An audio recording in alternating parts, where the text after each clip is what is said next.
Olá pessoal, estamos aqui para fazer o comentário da prova de língua portuguesa desse nosso primeiro dia de prova da Universidade Federal de Uberlândia, junho de 2011, primeira fase, para fazer aquele comentário já que é de praxe nosso aqui do Nacional, no sentido de que isso possa ajudar vocês a compreenderem melhor o processo da prova e ao mesmo tempo a norteá-los a caminhar melhor para uma segunda fase que nos espera dentro de 3 semanas. Bom, como de tradição, aquele texto, o texto que norteia a nossa prova, desta vez um texto reduzido, não um texto grande, como vinha acontecendo no passado, pelo menos nas últimas primeiras fases, a questão de textos grandes, com uma página e meia. Desta vez, o aluno ou candidato se sentiu contemplado por ter um texto não muito grande, um texto reduzido, portanto, teoricamente, uma prova que lhe daria menos trabalho, com questões menos problemáticas, mas não foi isso que nós notamos no decorrer da correção da prova. Quando abrimos a prova, imaginávamos uma prova tranquila, uma prova de encaminhamento normal, etc., mas a equipe de língua portuguesa se deparava a cada instante com questões que eram um pouco problemáticas, que nós vamos apontar logo na sequência do nosso comentário. Com relação ao conteúdo, aquilo que nós preparamos vocês durante a nossa semana de revisão de primeira fase, nesse quesito, sinto-me bem confortado nesse sentido, que o nosso aluno nacional, no sentido de que o nosso aluno nacional deve ter feito uma boa prova, deve ter feito não, com certeza, posso afirmar isso é fato, que nós fizemos uma boa prova. Também lembrando que não houve surpresas. Então vieram questões que nós fizemos durante o percurso dessa uma semana, nas aulas normais. Hoje de manhã nós comentamos a respeito dos verbos, veio um quesito a respeito de verbos e imaginamos que o nosso aluno tenha nesse instante a tranquilidade de que fez a melhor prova possível. Fosse uma prova com menos problema, com menos problemas, com menos ambiguidade, com menos duplicidade de resposta, etc., estaríamos mais satisfeitos e com certeza vocês também. Tá? Para uma análise mais específica da prova, atendendo aos nossos quesitos, nível de dificuldade. Elejamos como nível de dificuldade duas questões fáceis, duas questões de nível médio e 4 questões de nível médio e 4 questões de nível difícil. Duas fáceis, aquelas que sobre as conjunções, as aditivas, sinal mais, menos, mais, etc. Então, uma questão tranquila de nível fácil. E uma questão de interpretação também, que era o menino voltar no texto, a menina voltar no texto, que ele estava tranquilo. Questão de nível médio e de nível difícil. Aí equilibraram, a prova deu equilibrada nesse sentido, de que 4 questões de nível médio e 4 questões de nível difícil. Apesar de classificarmos aqui as médias, 2 delas de médio para difícil. Então, imaginamos que o nosso aluno nacional tenha tranquilamente aí acertado em torno, na média, o nosso bom aluno, na média de 8 questões, o aluno mediano que não tem o foco mais no português, em torno aí de umas 7 questões. Tá? Então, essa é a nossa esperança. Com relação às abordagens, conteúdo, especificamente conteúdo puro, 0. Interpretação de texto, pura, 3 interpretações. Aquela do tipo, de acordo com o texto, a conclusão do texto, etc., bem tranquilas. E com relação a conteúdo e interpretação, 7 questões. Aí entram as questões gramaticais. Questões de conjunção, questão que contemplava o sujeito, apesar de não nomear, confundir o sujeito com outro determinante, com outra adjunta, etc.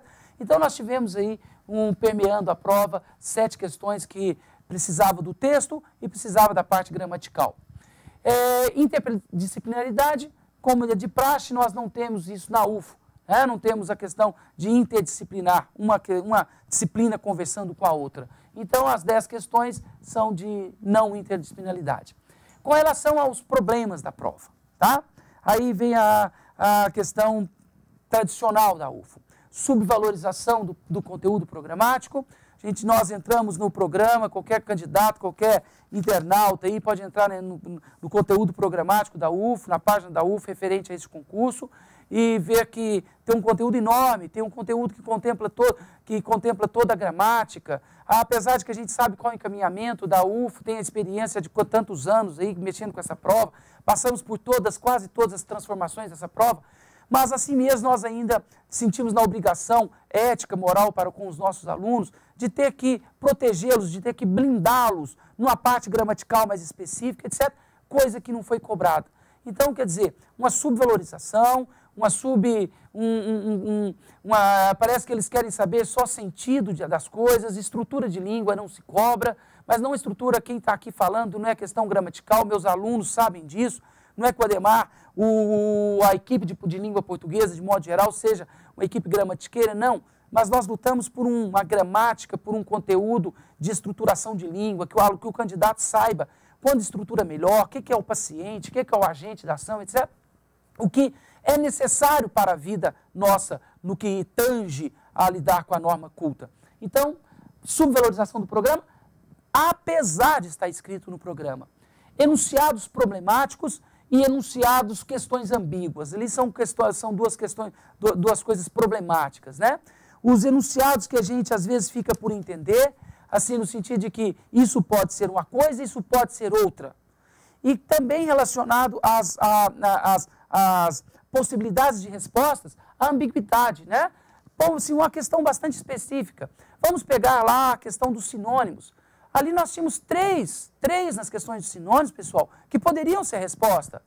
Quando eles utilizam lá para nós nefasta e colocam para nós nefasta como prejudicial, se nós formos a etimologia dessa palavra, nefasta vem de Fausto.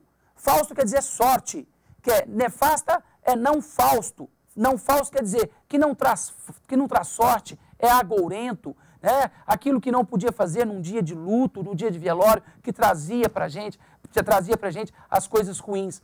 Isso ainda é a ideia permanente na língua portuguesa. Essa palavra ainda carrega essa carga semântica. Trouxe para nós como prejudicial. É um problema, porque ali poderia ser a resposta também, né? Apesar de o dicionário não contemplar. Outro problema. Quando trouxe para nós a palavra ancestral, colocou ancestral como anterior. Anterior pode ser uma coisa antiga, mas antiga quando? Muito longe? Muito perto? Nós não sabemos, ficamos em dúvida com relação ao que a gente marca equipe. E, finalmente, nessa mesma questão, uma possibilidade destituída de, eles trazem como resposta privada. Só que se a gente for pegar no pé da letra, se eu substituir privada por destituída de, no inteiramente destituída de bom senso. Se eu coloco inteiramente privada bom senso, cadê a partícula de que faz a conexão, que é a preposição? Então, assim, a gente fica, né, nessas questões, isso eu estou dizendo uma, estou tecendo uma, mas existiram questões dessa modalidade para nós, com essa problemática. E conflito teórico, conceitual, científico, na questão que ele fala da temática. Né? O texto só não aborda a temática de. Então vamos lá. Se nós temos uma linha teórica que diz, todo texto ele tem uma coluna vertebral, ele parte de uma coluna dorsal, que é o tema ou a temática de onde se nasce a tese. Aí eles vêm falar para mim que o tema poderia ter várias temáticas ali dentro, e todas ali estavam possíveis, incorrendo novamente nas questões ambíguas. Então, me desculpe, foi uma prova elaborada com esses problemas, e a equipe de português, infelizmente, encerra essa fase da UFO fazendo essas críticas. Não sabemos se encerramos dando felicitações por isso, né? por trazer uma prova ser tão problemática em todos os certames, ou se nos congratulamos e acreditamos que, de agora em diante, com o advento do Enem, nós vamos não ficar mais reféns dessa equipe de elaboração dessa prova, que tanto desdenha e tanto subestimou a nossa língua portuguesa e os nossos conteúdos e os nossos conceitos.